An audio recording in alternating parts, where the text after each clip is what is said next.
There is one day each year when Earth finds balance, not because the planet stops moving, but because it aligns perfectly with the sun. On March 20th, something subtle but extraordinary happens. Day and night become almost equal. On this day, the sun shines directly over Earth's equator. That means every place on Earth receives nearly the same amount of daylight and darkness. No hemisphere is favored, and the planet is perfectly balanced between light and shadow. It only happens twice a year. Earth doesn't have seasons because it's closer or farther from the sun. They happen because Earth is tilted. On March 20th, the northern hemisphere begins tilting toward the sun, and spring begins. The southern hemisphere tilts away, and autumn begins.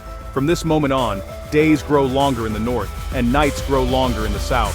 One planet, two seasons, at the exact same time.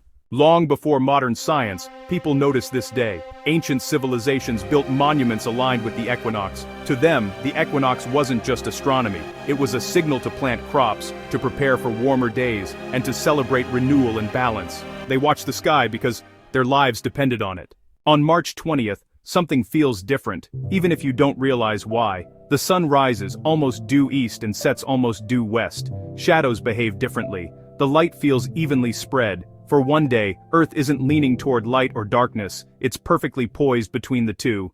The equinox is a reminder that Earth is always moving, always changing, but sometimes it finds balance, a quiet moment where the planet resets. So on March 20th, take a second to notice the light, notice the shadows, because for just one day, the world is perfectly even.